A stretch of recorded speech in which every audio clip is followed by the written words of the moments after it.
Who? I don't know her name. I think it was Sally Sue. Sally Sue. She's still around? It's probably dried up and turned into a prune and gone to heaven. Oh my God, here we go. Where are we going? Wherever you take me. I'm just going to surf the internet and then you just talk to me because we haven't talked for a while, right? No. How come we haven't done one of these in a while? I don't know. You've been passing stones and shit. Oh, yeah. Kidney stone. Yeah, I wondered if you wanted to talk about that episode. Sure. Yeah, I'll talk about it. It's the most glorious feeling in the world. So for there's people I work with that they go through them because they just go straight in and out of them. When they get them, they just flow through the system, and it's uncomfortable and they hurt. But for me, that one got stuck in the ureter and put me in the hospital because I'm a baby. Do you think I'm a baby, or do you think I made the right call? Possibly. I don't want to go there because I don't want to talk about your indebtedness. I don't get it.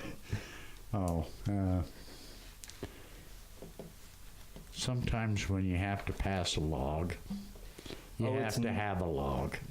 Yeah, well, it's nothing like that. Okay, I'm joking. I thought my insides exploded. And so I was really nervous. You could tell how nervous I was. I was shaking like a leaf. Yeah, I'm like a dog shitting peach pit. Yeah, that's basically it. You ever seen a dog pitch or shit peach pits? I've never seen a dog eat a peach. Well, it will happen in your lifetime, and then you'll think of your next kidney stone. Yeah, and that's the other thing. I've got a next one. You said you heard the doctor say 4. I only heard 2. One of which is done and done. The other one's floating around on the right side, just waiting to make that pass. But now I'm prepared because I know what it is. It freaked me the fuck out. Well, I am amazed that we are actually talking about this, but if you want to know the truth, your son comes home from work and he's going... An hour after he left. And he goes, "You might have to take me to the hospital." And I'm going, "Okay, just let me know. I'll sober up." This is 9 a.m. Anyway, he hadn't been home 10 minutes and he goes... I think it was 2. Okay, maybe it was 2. And he goes, I gotta go. I think I'm, and I'm going, "Good Lord Almighty." I was just getting ready to get in the shower. I actually had my bathrobe on and my underwear off and my socks. And yeah, it was a weird sight. When I kicked in the door, he did not expect it. He was dancing around in his underwear. Yeah, well, anyway, I'm going, well, some things are first. Do you want to wait for me to shower, or should I take you? But anyway, I run his butt down there to the hospital and run him in there, and they close the doors and they do all their funny testing. God, you should have seen them nurses. I wouldn't say that. Okay. I would say, Yeah, well, in your situation, you were incapable of enjoying anything. Yeah, maybe that's it. But anyway, they haul his butt off, and they're doing all this shit, and I'm just sitting around going, God, here we are, another 4 hours in the hospital. Is he going to die, or has he got an appendectomy? Is he, God, I don't know what he had. But anyway, after about a half hour, 45 minutes, they come back and... Hold on, I'm going to call bullshit on all this. You dropped me off and left. He dropped me off 4 blocks away and said, you got to walk from here because I don't like driving down this street. Old man McGillicuddy, he always comes out and throws apples at my truck. Well, that was probably true, but he doesn't understand. Old man McGilly, I took him out with an apple a couple of years ago. Oh, so there's a long-standing beef there. Yeah, it's been around. I think he had a kidney stone about the size of one of the apples I used to grow. I didn't even have to shoot the sumbitch. He killed himself passing it. Good Lord, how are we talking about kidney stones? I Well, thought, because it's fresh on our mind. I pissed that thing out 5 days later. yeah, and you should have seen the size of it, and I'm going, ooh, that hurt you? No, that hurt. So it didn't hurt to piss it out. It hurt when it was going from my kidney to my bladder. That was the pain part. Once it gets to your bladder, it's smooth sailing, and then it just goes whoop. I think it has to do with like, so say I was a pencil dick, right? Then it would have been a problem. But I'm not. Okay, Gang Kong. Genghis Kong, okay. Yeah. So that was good times. Anyway, he shows it to me in a cup, and I'm going, Really, you'd want to piss that thing out? That fucker was U-shaped and jagged. ooh, it was horrific. It looked like a comet from space.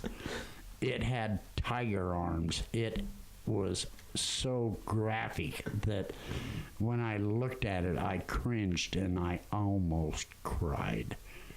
And then I just laughed and I went, you went through that shit for that little thing? Yeah. No, this is what you actually said. Is when I brought it to you in the cup, you said to yourself, or you didn't say to yourself, you said it was out loud. I think you thought you were saying it. Just put them all the way up top of your head.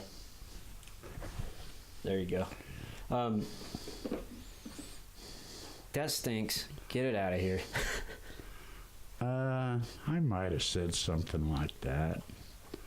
Oh, by the way, did you ever take it into the urologist and have him investigate it? Not yet.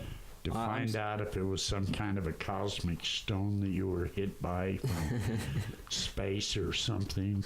I'm still driving it around and showing it to all my friends. Oh boy, oh boy, oh boy. What have I raised? The stone pisser. Well, it took 35 years to get here. And, it might be, made of minerals that actually could power a car. Well, that would be interesting. I'm sure that would power a car. I doubt it would start a battery, but possibly. I don't know. Minerals are funny things. Yeah, they are. And they are minerals. They come out of my body. They're minerals. Anybody could survive. Never mind. Oh my God, how we ever got on this track, I will never know. You asked me about it, and I'm Well, I'm I open. just thought it was a topic that maybe you wanted to discuss. And I do. okay. All day, every day. Can we quit now? Yeah. What do you want to talk about? Gosh, I don't know. You can talk about life in general. You can talk about... Let's go with life in general. Because what we got going on, you got a hunt coming up, probably next week? 2 weeks. 2 weeks, and then I've got one next month. Yeah. But you're prepping for yours, and it's turning out to be more of an ordeal than you thought, because your nephew's taking you, and he's going hell-bent. Yeah, he's going hell-bent for leather, and probably it'll be my last hoorah. I don't know. My nephew goes into funny things about where we go back, and when you say a nephew, you're looking at this little guy that's like half your size and whatever, but you get at my age, and you find out that I was an uncle at 8 years old. and not going to say much about his dad or anything else. That would be graphically rude. Yeah. But I guess I've been, is it the word nemesis? No, Are you talking about your Andy? Nemesis? You know what nemesis means? Yes, okay, I'm sorry. Mentor? Well, actually, I was his mentor. Okay, maybe that's a better one. And I don't know, from the time he was old enough to do anything with me, I seemed to be more of a protege. Well, you don't have to make it about that. Okay. I mean, Well, anyway, long story short, we gained a relationship that was insane. He respected me, he admired me, and when you're talking about hunting, I was his actual teacher. His dad was a tremendous hunter, because I know he's my brother, and hence nephew. You're wearing your hat like the kids do these days. Oh, really? It's fine. It looks good. Keep it up. Looks good. Keep it up. But I don't know, pheasant hunts, deer hunts, different things in life, hunting experiences, and it's maybe something I shouldn't bring on, but his dad has always been, no?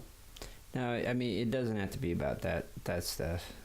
Okay. I mean, that's kind of like, that's your thing. Like, Okay, yeah. So how are we going to talk about our hunting trip? Well, I mean, talk about the dynamic between you and we can say his name, Andy. We can say Andy. Oh yeah, just we to can make say it easy. Andy. Oh God, lady killer. But your dynamic is basically like you took him under. Well, I mean, you're an uncle at 8, and by the time you're a teenager, he comes under your wing, right? And you're his number one hunting buddy, and you guys are going on deer hunts, pheasant hunts, dove hunts, duck hunts, all that stuff. Correct. And then well, I mean, to skip the middle unless you want to fill in the middle. No. This hunt, you two drew a muzzleloader hunt. Oh yes. Down in southern Utah. Yes. And Andy, gung ho as all hell. He's got a cabin tent, not one of these like just looks like a cabin, is a cabin. Wood stove, takes half a day to set up. You guys are going to be down there for 7 to 10 days. You're bringing 4-wheelers, side-by-sides. You're chasing the deer. But the shitty thing is, well, there's two shitty things, and one of them is that a lot of people lost a lot of shit in this fire. But the unit you're hunting got completely burned in that Brian Head fire. Yes, correct. It's, from what I have heard, it's one of the largest fires in the United States, and forest fires. It took out a whole town, didn't it? Well, it took out Brian Head, my old ski resort where I went to college, and it got almost into Parowan, from what I understand. But some of these things I'm saying may not be factual, but I'm only all you got to say is allegedly. Allegedly. But it's My nephew is associated with a couple of 3 different guided hunters in that area that are keeping him posted. And I won't use their names because I'd probably say them wrong. But anyway, we're being informed almost on a daily basis of what's going on down there and where we're going to go. But apparently we're still going to take that tent up on the top of a mountain. God, if it's Brian Head, it's probably 11,000 feet. It's starting to snow up there. Yeah, and it's going to piss and snow and rain on us, and the pickups will be useless as tits on a boar hog. You bringing chains? I probably don't have any, but I probably ought to buy a set. Maybe. Apparently, no, not apparently, but realistically, I like to hunt where I can go in and get out. And apparently where he's taking me, we might get in and we may never get out. We might be like people on Mount Everest, you know, that you hang your belt buckle up on this plaque, or somebody does after they recover your body. But, oh Lord, what he's dragging me into, I don't know. And at my age, I said it's my last hoorah. Well, I think he'll take care of you. I think he's got it covered. I mean, based on like the way you talk about it, he's so excited, and he's like, don't worry about this, don't worry about this, da-da-da. It sounds like you just got to bring yourself and, you know, a bit of sauce to keep your body warm. Yeah, he told me to bring my own mixer. That's my sauce. I apparently assume that's what he meant. Yeah. No, we're going to have a great time, and hopefully I'm going to bring home one more to throw in this room. If you look around, there ain't much room, but we can tear down a couple of antelope for a 40-inch buck. Yeah, you're going to have to. Yeah, or I might throw Ben out of his bedroom and hang it in his room. You don't think he just put it on the bed, just lay it down on the bed? Well, there it is, buddy. It's either him or you. Well, I got bunk beds in the other room that maybe I can use. Yeah, but he has these kids over here about 9 times a month or more. And I don't know, I guess it's up to him who sleeps where. Actually, I'm hopeful that this thing is so big that we can lay a big lounger pillow in the middle, and his younger boy can sleep in it. You know what you should do? And he can hang on to it like handlebars so he doesn't fall out of bed like he seems to apparently do occasionally. Well, that only happened once. Yeah, but once is enough. Well, I mean, when it's only a foot off the ground. We took him home, or he took him home, and he was charged with assault and battery, and like he had beat the kid to death. No, that is not true. I say go full body mount with the deer. Full body. Yeah, that way you can cuddle up to it, and then you can leave it in the bed. I'm fine with that. I don't mind a little bit of fur. You ever smelled a deer up close? Are you shitting me? Well, just asking. Well, how would you not know the answer to that question? Okay, you've smelled a deer up close. Do you want to snuggle up to that? Well, I mean, yeah. Yeah, I think that's nice. I don't care if I smell like that. They piss on their legs. They piss all over their stomachs. They piss all over trees. They do this to attract women. Now, if I tried that in the neighborhood, that would be disgusting. Well, you know what would be disgusting, whether you pissed on yourself or not, is that you're looking for ladies in this neighborhood, because I've seen every single one of them. Don't do it. I know too, you don't know. Oh, you do? And you're not showing me because you know what'll happen. Oh my God, he takes this shit 4 directions left, 5 directions right, and there are no left turns. 4 directions left and there are no left turns. All right, I'm going to call bullshit on that one. Okay, you do that. Actually, she's 2 blocks to the right, 1 corner to the left, and... Oh! You know her, don't you? No, I don't. Oh, God. Can you believe we're talking bullshit here? What, are you concerned that she's going to hear this? Have you already Heavens, no. She's probably knocking on the door, and I might have to run upstairs and answer it. That's why we wear headphones. Oh. So we're not distracted by all the ladies that are just kicking down our door. Can you hit the button on the intercom and tell her I'll be available in a little while? Yeah, I'll do it in your voice. Yeah. Oh, yeah, no. Yep. Doing work. Working down here. Yeah. I'll be up in a minute. For hell's sakes, lady. Can you just come back another time? Sunday. Tell her to keep her panties on, okay? You still got them panties? Okay. Keep them on. I'll tell you what. You come by Saturday. My boy's going out. He's taking his kids. Birthday party with the kids. I got the house to myself. We'll get crazy. Come back Saturday, 1 o'clock. Yep, 1 o'clock. Okay. All right, Saturday. Okay, taken care of. Miss you. Oh, I forgot to say that. Oh my God. Yeah, it's kind of an interesting neighborhood. That kind of stuff actually happens. I mean, that's probably the 3rd time today that you've had me hit the intercom and do that.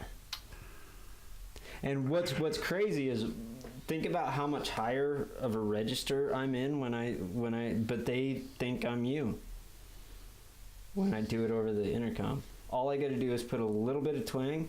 You ain't gonna jump in on my stuff, are you? No, what I'm saying is they don't know the difference between your gruff and my twang.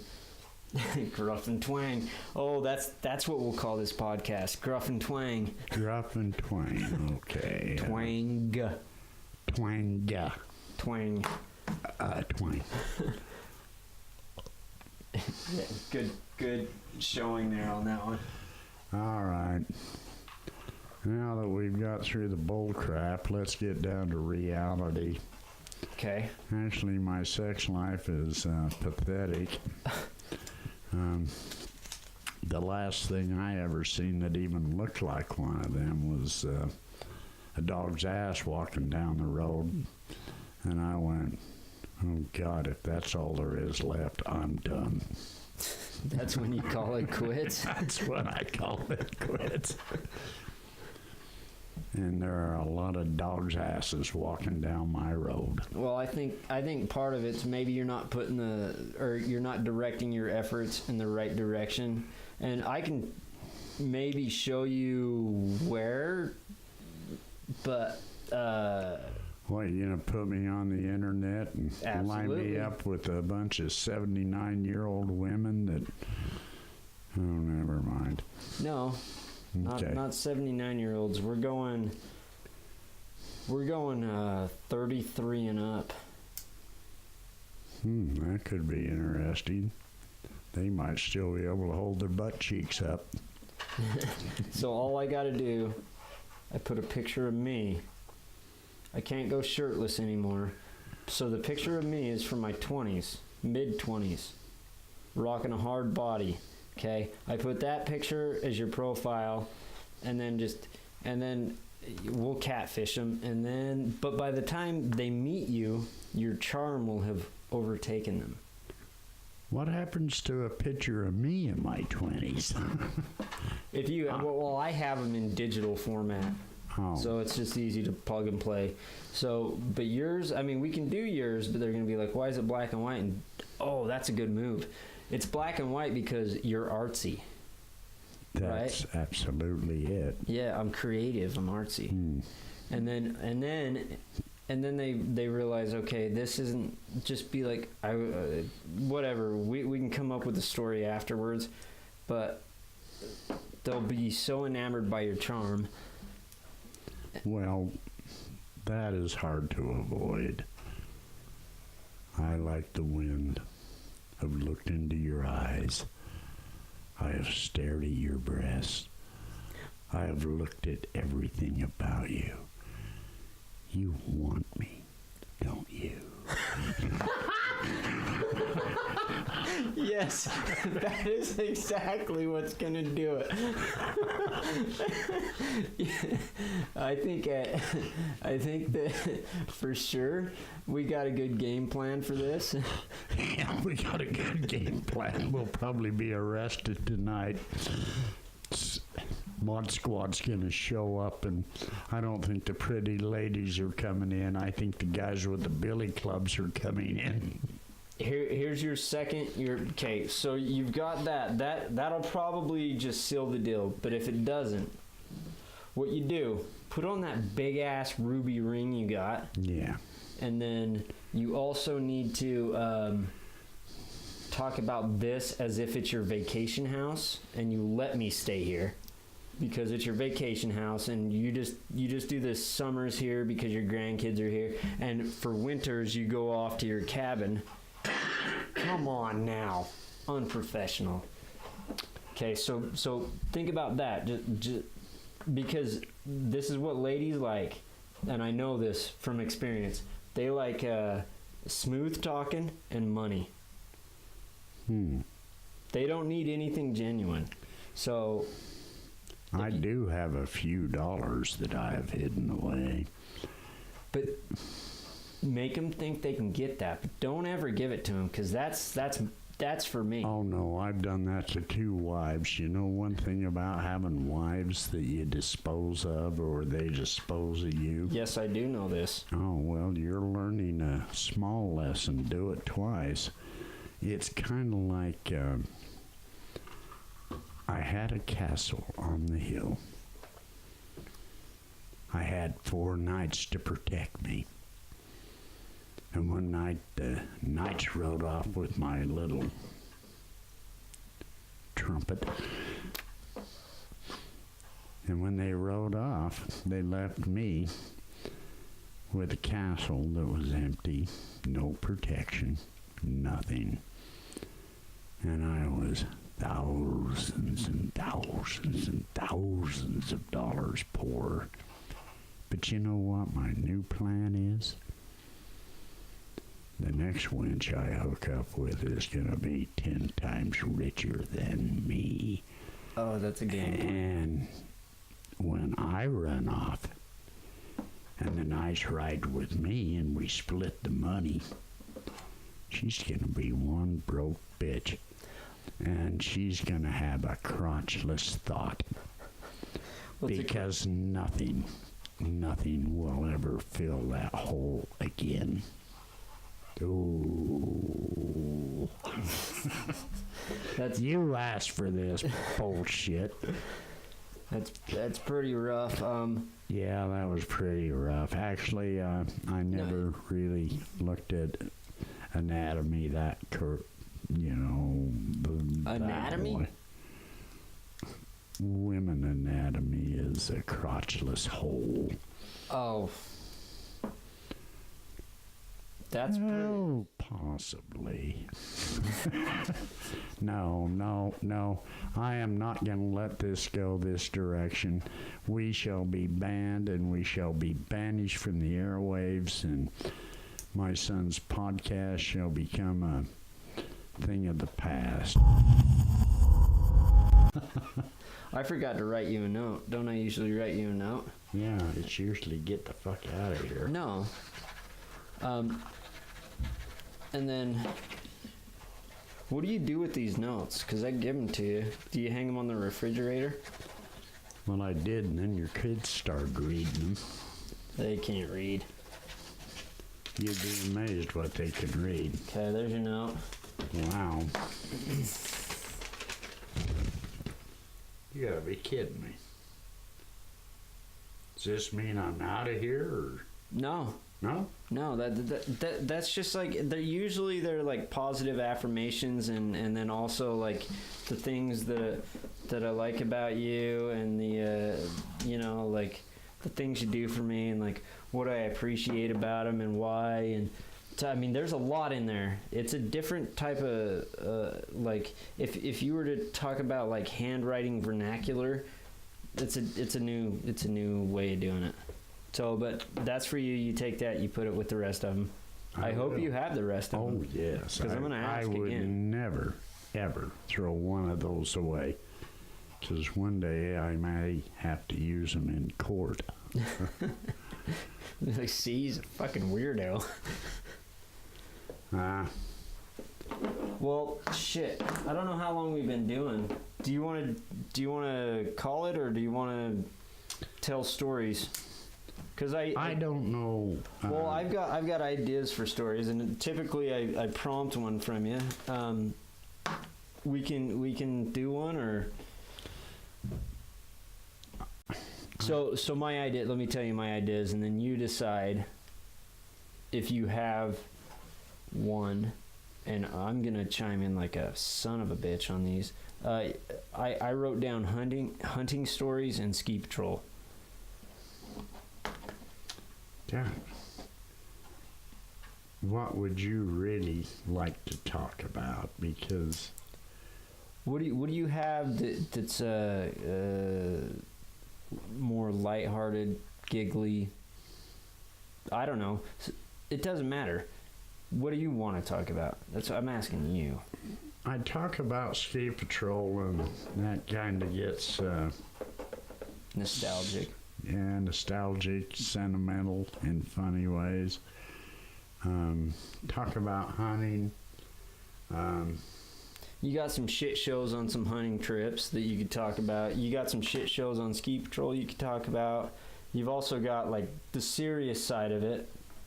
We don't have to get there because we want to be lighthearted by the end of the night, right? So think more or less along the more positive end of both of those, because you got some really those two things go for you. I know, because I've heard some of them go from really dark to really, really just positive. Darn. It's where does one want to be in his life? And ski patrol was a life of its own. It was an episode of training, excitement, horror stories in the end, people hitting trees and dying, and car accidents in the canyon that you helped victims, and you saved lives and you lost lives. And probably then you go back to hunting, and I know this is a back step. You go back to things that happened on hunting trips that were comical, crazy. I remember my dad. We were bow hunting in the Book Cliffs, and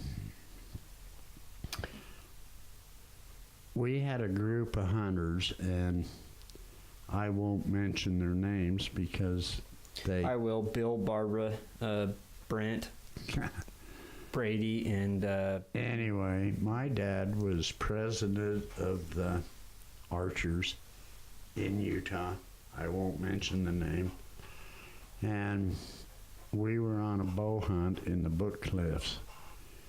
And It was my very first hunt. Anyway, first day, literally first day.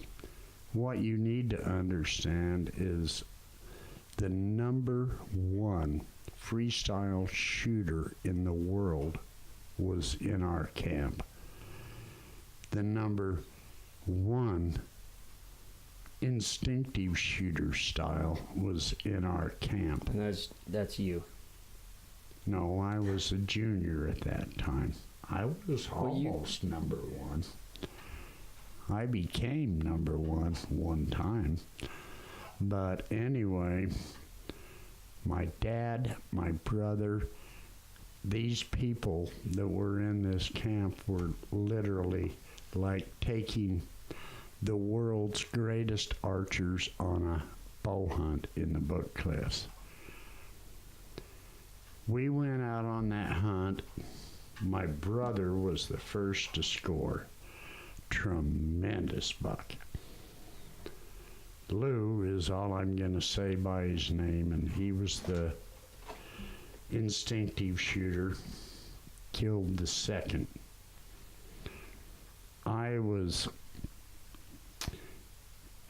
We went up and we made this drive down in PR Springs up in the Book Cliffs.